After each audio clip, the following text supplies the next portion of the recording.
teman-teman, kembali lagi bersama kami, The Womenpreneur Talk. Dan pada hari ini kita akan mengulik potensi bisnis kreatif desain grafis di era digital. Nah, sebelum kita masuk ke bahasan kali ini, izinkan aku memperkenalkan diri dahulu ya. Jadi, aku Zahra Virial Salma. Teman-teman di sini bisa panggil aku Zahra, boleh juga panggil Sasa, terserah teman-teman bebas ingin memanggil seperti apa. Nah, sebelum itu juga izinkan aku ngenalin dahulu tentang The Womin sendiri. Nah, jadi The Womin ini merupakan sebuah media digital yang menyediakan informasi seputar wanita, baik itu tentang lifestyle, tentang fashion, entrepreneur, kesehatan, dan juga lain-lainnya. Nah, maka dari itu, sesuai target The Womin sendiri, yang khususnya untuk para wanita ya, para perempuan di Indonesia. Nah, pada hari ini kita kedatangan tamu yaitu Kak Yolanda Harfioni. Teman-teman juga bisa panggil dengan Kak Yolanda atau Kak Yola, benar ya? Benar. Nah, oke. Halo Kak Yola. Halo Kak Sasa. Halo, gimana Kak kabarnya? Baik, baik. Kesibukan apa akhir-akhir ini? Masih sibuk jalanin desainnya aja. Waduh, produktif sekali ya ternyata. Ternyata produktif sekali ya. Nah, jadi Kak Yola ini merupakan seorang entrepreneur muda dan juga punya keahlian atau kompetensi di bidang desain grafis. Nah, teman-teman bisa ngecek sendiri, Kak Yola ini juga punya sebuah usaha namanya Krea. Teman-teman bisa cari di Instagram. Nah, jadi sebelum kita masuk ke topik bahasan kali ini, karena kita kan udah tahu nih Kak Yola ini seorang desainer grafis yang terjun di dunia entrepreneur. Nah, jadi sebelum masuk pertanyaan inti yang mungkin bakal kita sharing-sharing dan agak lebih rumit kali ya, tahu ya? Coba deh. Nah, jadi ada nih pertanyaan yang aku pengen tahu sih Kak. Ini aku pengen nanya karena aku penasaran juga. Boleh. Apa sih yang memotivasi Kak Yola ini terjun ke dunia bisnis kreatif desain seperti ini? Dan kan namanya Krea ya, bener ya? Kreako ya, Krea.co. Nah, apa sih yang latar belakangi Kak Yola ini menamai usaha dengan nama Krea? Mungkin bisa dijelaskan sekalian ada jasa atau produk apa sih yang ditawarkan sama Krea? Oke. Ya, jadi sebenarnya motivasi untuk bangun bisnis desain ini awalnya karena saya tuh ngerasa pekerjaan kantoran itu bukan passion saya pertama gitu kan. Sempat kerja beberapa kali kerja kantoran yang jamnya jam 9 sampai jam 5, saya ngerasa itu terlalu monoton. Jadi saya berpikir untuk gimana caranya menghasilkan tanpa harus kerja kantoran kayak gitu kan. Kebetulan juga waktu itu COVID-19 dan saya sempat berencana untuk merantau. Jadi sebelumnya saya kerja juga di wedding decor. Saya berhenti akhirnya dan memutuskan untuk melanjutkan freelance desain untuk saya dalami lagi jadi bisnis kayak gitu. Terus kalau untuk latar belakang kenapa namanya Kria, itu sebenarnya karena saya suka bikin sesuatu. Kan awalnya tuh create sesuatu, jadi saya cari yang unik, apa sih biar unik namanya, jadi saya pikir create, ya udah ambil aja Kria gitu loh. Itu dari bahasa Sanskerta, artinya usaha atau perbuatan kayak gitu. Itu sih awalnya kenapa bisa tercetus bisnisnya itu. Ya. Nah, jadi kan berarti berawal dari awalnya kerja kantoran, terus pengen bikin sesuatu juga ya, Kak? Nah, kan di Kria ini kan udah aku lihat-lihat sih, emang udah kemarin sempat aku lihat-lihat, desainnya bagus banget nih gitu kan. Nah, itu mungkin bisa kakak kenalin nih sekalian, Kria ini jual jasa atau produk apa aja sih? Oh gitu. Ya. Iya. Jadi kalau sebenarnya jasa pastinya jasa desain, semua desain itu saya ambil. Kalau mau bikin logo bisa, branding, kemasan kayak gitu. Dan kalau untuk produknya itu lebih ke cetakan sih, printing. Jadi misalnya ada yang misalnya ngedesain kartu nama, mau sekalian cetak bisa juga. Jadi kita sediain juga jasa cetaknya gitu. Itu berarti jasa cetaknya ini kira-kira menerimanya bisa dari jarak jauh atau dari satu tempat di tempat domisili kakak aja? Kebetulan saya kan ada nyoba di Shopee. Jadi bisa juga untuk di luar Bali atau mau di Bali juga semuanya bisa. Jadi saya lempar ke Shopee. Jadi kalau orang mau beli yang dari luar Bali bisa lewat Shopee, lebih gampang sih gitu. Ya. Menarik juga ya ini gitu. Tapi ya pastilah ya kalau sebelum mungkin ya biasanya ya orang-orang sebelum merintis suatu bisnis itu pasti ada awal-awalnya tuh ada kendala-kendala tertentu. Nah, kalau dari Kak Yola sendiri, gimana sih langkah awal Kak Yola ini pas membuka usaha Kria ini? Dan kalau dilihat dari potensi masyarakatnya nih, nah seberapa besar sih potensi yang kakak lihat dari bisnis kreatif di era digital seperti ini? Kalau semenjak COVID itu saya lihat justru orang-orang kan semuanya yang offline pada tutup ya. Jadi menurut saya bisnis kreatif online tuh lagi marak-maraknya sih. Banyak yang bangun small business juga kan. Jadi itu potensinya lumayan besar juga kalau bisnis online itu, bisnis kreatif online. Langkah awalnya saya buka usaha karena sebenarnya terinspirasi juga dari bos saya yang terakhir sih. Ya, yang ngerintis dari nol, bisnis dari nol, kayak gitu. Dan yang paling penting sebelum kita coba buka sesuatu tuh intinya berani mulai aja sih dulu. Berani mulai, terus percaya diri, yakin sama kemampuan diri, terus konsisten juga. Dan kalau bisa hindari yang namanya ikut-ikutan tren sih kalau menurut saya ya. Biarpun tren, kita juga harus punya ide original apa sih yang kita tawarin dari bisnis kita gitu. Nah, berarti ya cukup besar juga ya ternyata kalau memang sih bisnis online ini terkenal kalau peluangnya juga cukup besar, terutama bagi anak-anak muda ya. Siapa sih yang nggak kenal bisnis online? Cuma memang nggak semua orang punya rasa kepercayaan diri. Tapi kalaupun nggak punya dan ingin berintis bisnis, ya teman-teman juga harus bisa seperti Kak Yola. Maksudnya kayak punya keberanian dan kepercayaan diri. Pokoknya jangan ragulah sama diri sendiri kayak gitu kan. Nah, jadi udah hilangkan keraguan itu sebelum kalau pengen merintis bisnis. Ya, nah, itu ya teman-teman. Nah, bener itu. Nah, terus kan juga, iya sih bener ya, kita memang kalau ikut tren tuh nggak bakal ada habisnya. Pasti juga meskipun nggak ngikut tren ya ada juga lah rancangan, tantangan dalam dalam berbisnis ya. Terutama kayak pemilihan grafis, bahan produk, atau mungkin model suatu produk itu kan biasanya banyak yang serupa ya.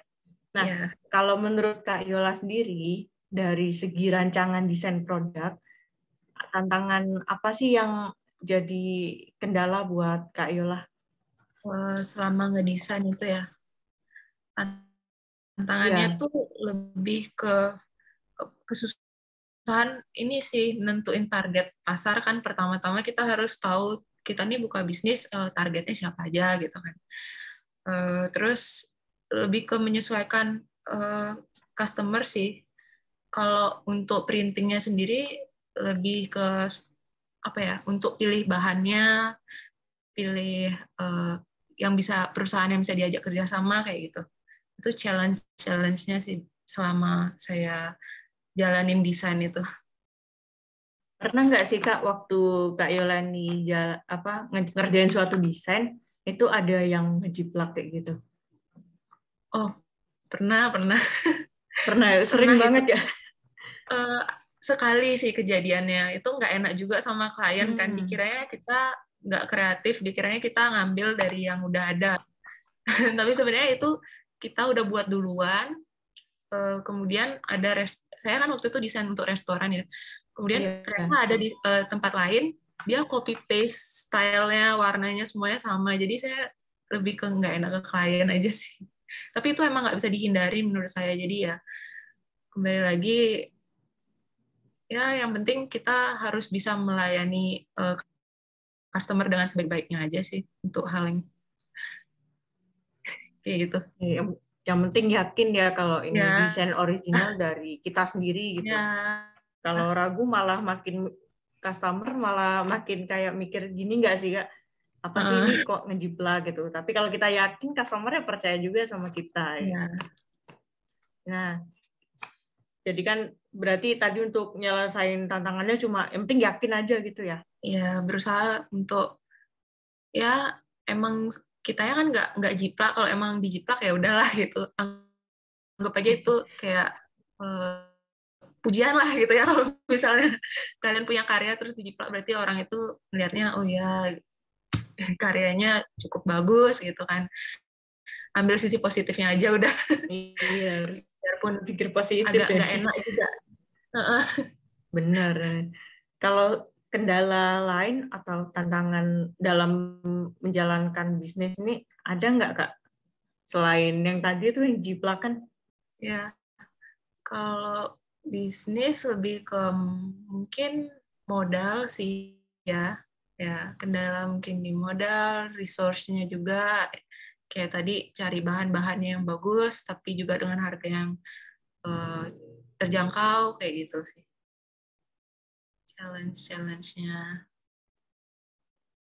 Nah, terus kalau apa ya memang susah ya kalau kadang itu orang nyepelin ya desain grafis, aduh cuma kayak gitu-gitu aja nih, ngapain sih modalnya gede-gede gitu.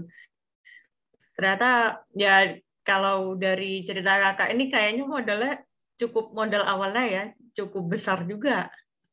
Nah, Ya, terus jadi kan kayak apa ya orang-orang biar teman-teman tahu juga kalau desain grafis tuh nggak sesepele itu, termasuk ngeluarin modalnya, cari bahan-bahannya, ya. dan ya banyak kasus orang nyepelin sih soalnya.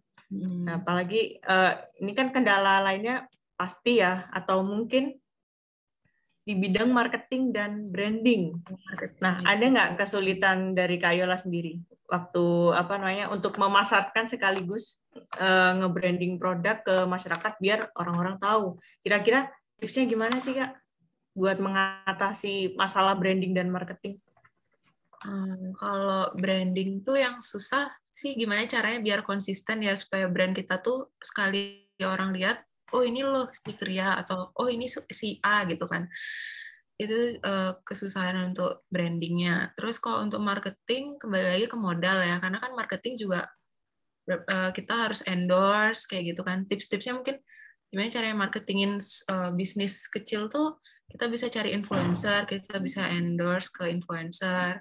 Terus mungkin dari mulut ke mulut juga kita kayak promosi, mungkin dari kenalan bisa tawarin dong misalnya siapa yang mau nyari desain atau nyari produk yang kalian tawarin, itu bisa dipromosiin lewat teman gitu.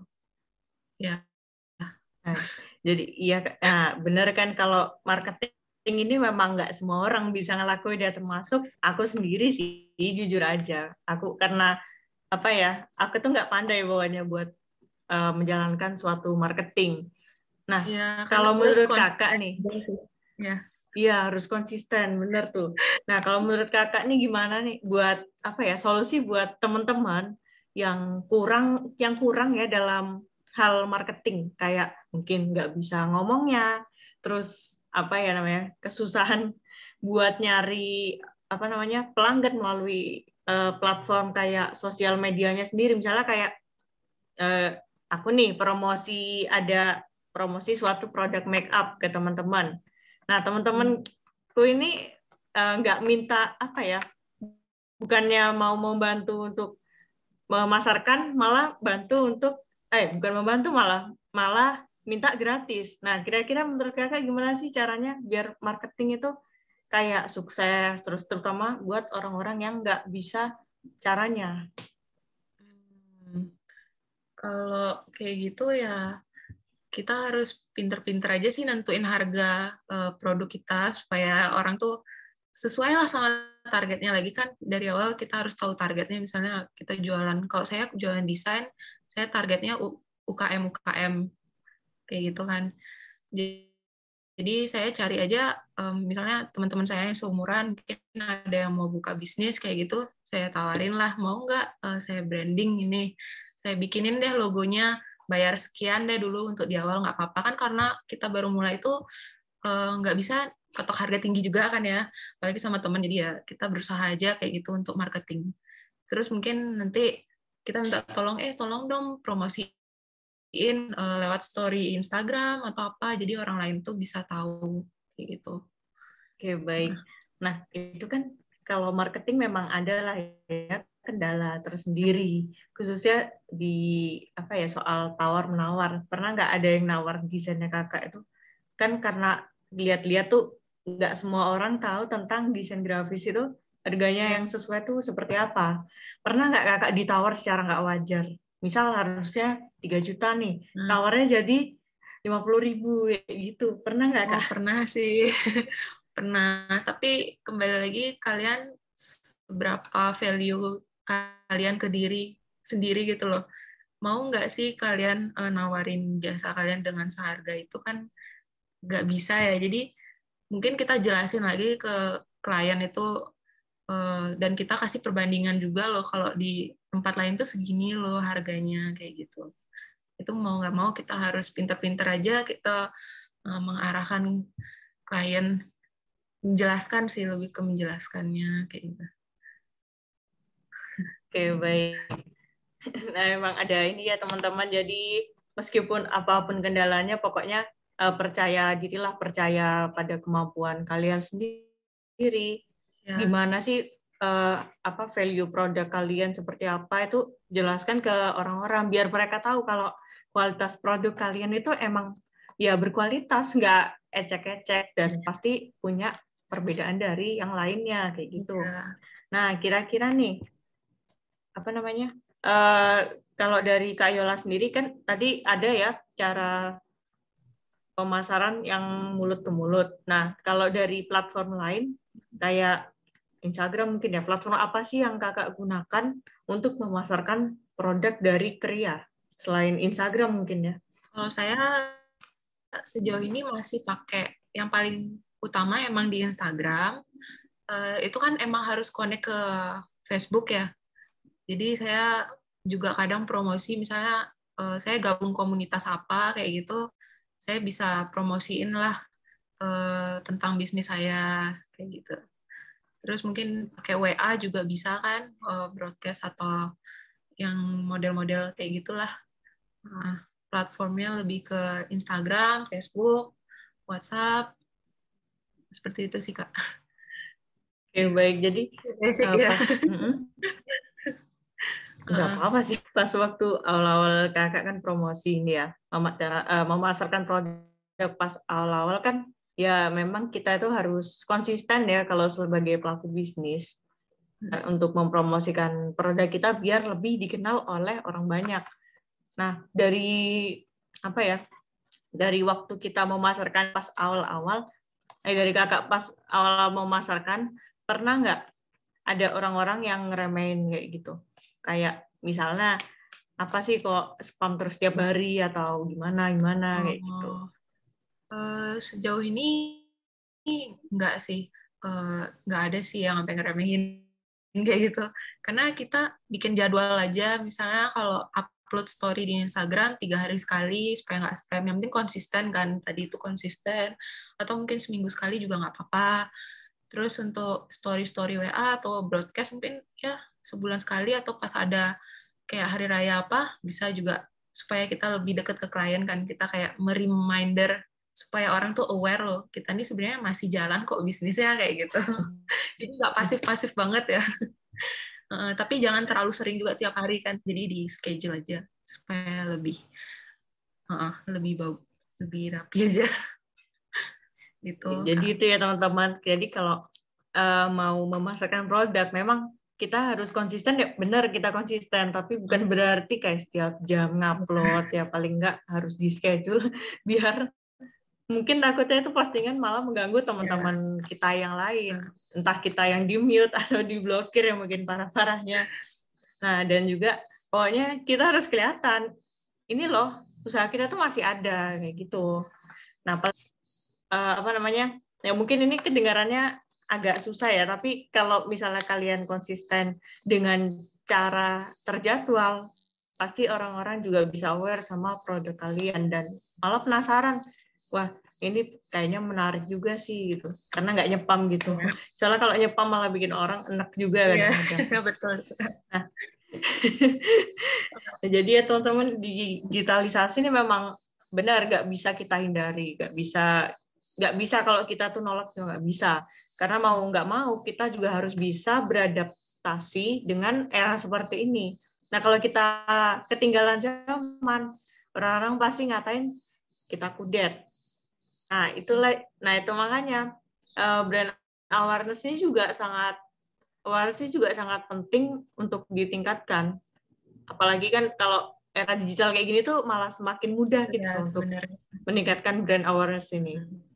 Nah, kalau strategi dari Kak Yola sendiri, gimana sih cara meningkatkan brand awareness melalui media platform yang ada saat bisnis kakak ini mulai dirintis? Supaya brand awareness ya. Ya, yang tadi itu kita harus rajin upload. Terus kita bikin konten yang istilahnya ada nilai plus juga untuk klien, bukan yang upload produk aja gitu kan. Mungkin kita bisa kasih share quote atau share artikel apa gitu yang bermanfaat juga yang masih ada hubungannya sama produk kita kan. Juga kita bisa adain kalau awal-awal kita mulai bisa adain giveaway biasanya. Untuk istilahnya itu kan kita sama-sama mutual, istilahnya sama-sama menguntungkan lah ya, kita diuntungkan, orang tahu brand kita juga giveaway untuk orang lain, kita ngasih produk kita biar orang lain tahu kayak gitu. Itu sih salah satu cara yang saya pakai sejauh ini untuk bisnis saya gitu. Oke, baik Kak. Jadi itu ya, jangan apa ya, pokoknya cara kita meningkatkan brand awareness ini juga jangan melulu upload produk-produk aja. Mungkin ada yang kayak konten-konten menarik. Kan apalagi di Instagram nih, udah ada Reels, ada Instagram TV, teman-teman juga bisa manfaatin fitur-fitur kayak gitu di sosial media. Terus ada TikTok juga ya, mungkin teman-teman yang punya bisa memasarkan produknya lewat TikTok, tapi nggak melulu tentang oh ini produk di foto aja di videoin, tapi nggak ada konten menarik lainnya. Jadi orang-orang mungkin jadi kurang berminat. Nah kayak yang Kak Yola apa namanya sharing barusan tuh. Jadi nyediain artikel, terus juga nggak melulu upload produk-produknya doang lah kayak gitu, biar orang-orang juga nggak bosen. Yeah. Jadi gitu ya. Nah, jadi juga selama masa pandemi ini ada nggak sih Kak kendala atau dampak signifikan yang kayak efeknya itu berefek banget lah ke usaha Krea ini? Kalau memang ada, gimana sih cara Kakak keluar dari situasi yang sulit kayak gitu? Kan seperti yang kita tahu ya, kalau apa pedagang-pedagang kecil, UMKM lah atau pebisnis pebisnis tertentu. Nah, itu ada terkena dampak sampai gulung tikar lah atau kesusahan dari konsumen lah seperti itu. Nah, kalau Kakak sendiri kalau memang pernah berada di situasi tersebut, cara keluarnya gimana, Kak? Kalau saya kan kebetulan juga jasa desain ya. Justru selama pandemi ini menurut saya nggak berdampak ke saya, ke bisnis saya tuh nggak. Karena kan banyak orang yang malah semenjak COVID dia berlomba-lomba untuk bikin bisnis. Ya, jadi apa namanya nggak terlalu pengaruh sih karena kebanyakan orang bikin bisnis mereka butuh desain jadi mereka juga cari kayak gitu. Kalau untuk keluar dari situasi misalnya kalian ngerasa kok stagnan atau gimana, kembali lagi kalian harus banyak marketing sih, promosi lagi gitu. Siapin konten-konten yang lebih menarik lagi sih kayak gitu Kak. Soalnya benar-benar selama pandemi itu nggak terlalu berdampak sih kalau untuk saya ya. Kayak gitu. Iya, untungnya ini yang nggak terlalu berdampak ya. Mungkin kalau bagi teman-teman yang terkena dampak pandemi, ya apalagi kan pas pandemi gini ya, kebanyakan di ruangan ya. Nah, itu manfaatkanlah waktu tersebut buat membuat konten. Ya. Lebih tertarik lagi. Jadi pas masa pandemi gini, nyari nggak produk dari teman-teman kayak gitu. Nah, terus ada nggak sih target yang ingin Kak Yola capai dalam bisnis Kria ini? Kalau target, pasti setiap orang yang mulai bisnis itu pasti punya goals ya. Pengen expand bisnisnya supaya bisa buka lapangan pekerjaan buat orang lain juga. Ya mungkin ke depannya semoga Kria bisa kayak gitu sih. Amin. Ya, kalau sekarang kan karena masih apa-apa dilakukan sendiri ya, gitu. Challenge-nya juga di situ sih untuk ngatur waktu kayak gitu. Untuk bisnis-bisnis awal pasti semua kayak gitu. Gitu sih. Nah, bener itu. Ya. Bener banget. Jadi tadi kan Kak Yola udah sharing-sharing soal pengalamannya mulai dari awal merintis bisnis lah sampai kendala-kendala dalam marketing dan lain-lain. Nah, semoga sharing-sharing kali ini bisa menjadikan teman-teman semua, khususnya perempuan, untuk terinspirasi sekaligus termotivasi dan menambah pengetahuan yang baru. Nah, jadi kalau dari Kak Yola sendiri, ada nggak pesan atau harapan untuk kita semua yang perempuan yang ingin merintis bisnis juga? Pesannya ya, kalau dari saya sih jadi apa ya, kembali lagi ke yang tadi, berani aja untuk mulai dulu gitu kan. Juga jadi wanita tuh kalau bisa yang mandiri sih, nggak bergantung sama orang. Jadi selagi muda kita mengusahakan kemampuan dan potensial kita, memaksimalkan potensial yang kita punya, terus produktif kayak gitu, pintar-pintar ambil peluang juga. Lebih ke ya berani ambil resiko aja sih untuk impian yang kita punya ya. Kayak gitu Kak. Ada lagi mungkin ya?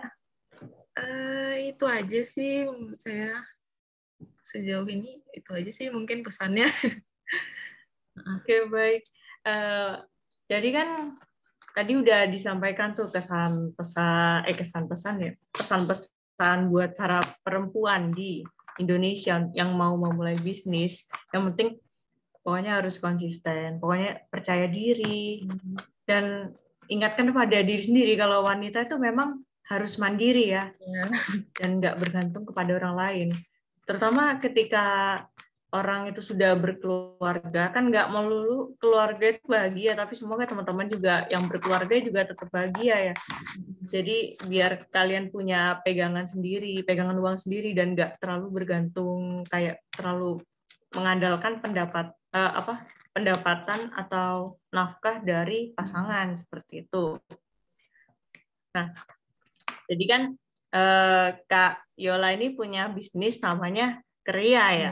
Bisa teman-teman tengok sendiri di akun Instagram, atau tadi ada akun Shopee bukan Kak? Shopee juga Kria sih, kria.co. Kalau untuk desainnya Kria Design. Bisa dicek sih.